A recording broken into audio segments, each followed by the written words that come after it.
Hey y'all, there's Distaggio here, bringing to you some expedition video.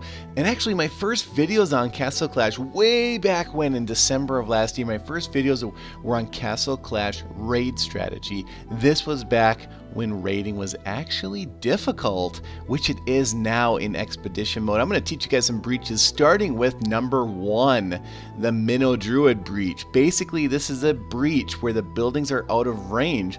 So what you do is you pop in an area of effect hero, and the two I like to use for this on the corner design is the Minotaur and the Druid. I find those work well. Then when you get into arrow range, what you want to have take aggro is something with extremely high hit points like Minotaur, which is why I like to use Minotaur and Druid for the Minnow Druid breach. This is where the buildings are in the 4 corners. And so that's perfect for that. Drop all the rest of your heroes as they walk to that first section and you're good to go. So that was R1. R2. Now, if I do not beat this one, I'm not going to give you the breach here, but I will talk about it. So you can see here, when you're doing an expedition mode here, you can end battle. And if you haven't lost any heroes, there's absolutely no downside in doing that. You fail, it's okay. You fail, it's okay. You don't lose anyone. Nothing happens negatively. What's really bad, and what of course happens all the time to me too, is you'll drop all your heroes down like this, and you'll try to push it. You'll try to push it. You'll try to push those heroes in there. They're gonna get in there. And here I was pushing it. Look at that. Snowzilla runs into there to its death. The second your heroes die, if you end battle, you cannot use those heroes for the rest of the day. Okay, just for the rest of the day in expedition mode. You can use them for everything else in the game. That was a question I got off my video. Now here is buildings not in tower range, but when they're all together like this, not in the corners. That's where you can just pick your favorite ranged area of effect hero of choice. This could be Thunder God, Minotaur, Spirit Mage. It could also be Reaper. In fact, I really like using Reaper when there's no troops on, because the Reaper then hits their heroes. The reason I picked Minotaur in this case was simply because I knew that Minotaur would walk by tower range, which he did. You can saw him when he got in the middle there, he started getting wailed on by towers.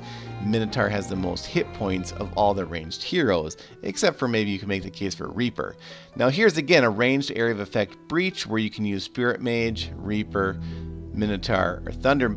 This is also the 4 corners, but if you want to speed it along and there's really no garrisons, or it's real light garrisons, then you want to do this strategy where you can just bring in, start with your ranged heroes to get some procs off, and then just send everyone else in, and you're good. And that was actually a pretty easy base for R3.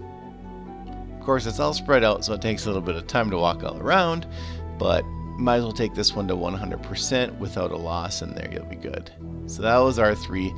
Let's head on to R4 with another breach strategy here. And when you see a very tight, compact base with maybe either medium garrison like you see here, or you see that magic tower, which is the blue tower with the shocker.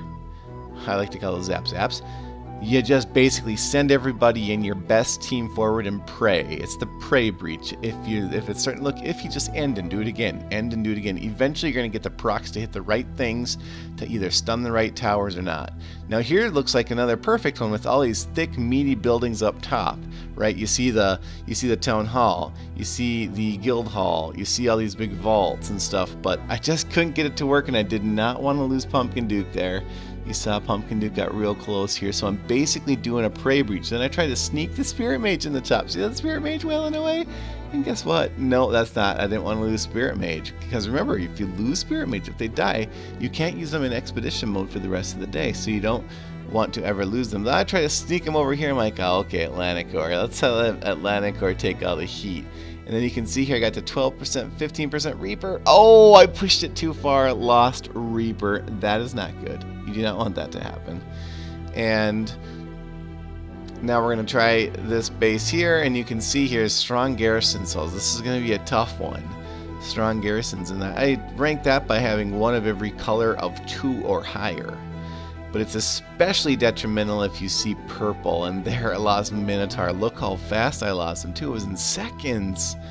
So that was a tough base. That was definitely a tough base to come in on the top. So if you ever do come in near tower range here, you really want to start with a high hit point hero like Minotaur. But that's why Dragon's really nice, and people have asked me, well, what are you using the Dragon for? Well, I'm not using the Dragon for much, except for I am using them a lot in Expedition mode, as being my tank, basically. And here is a pretty strong garrison, but there are some ones there. There's some 1s and 3s, but, you know, I felt that this is one that I can basically do the prey breach, where I'm basically going to send my best team forward. Hopefully that the Dragon takes out a lot of tower aggro, and once you get right over 50%, you can end and win and move up to the next rank, R6. And I will get to that in part 2. As always, keep it dirty and dirty up in Expedition mode. Breach strategy, baby, breach.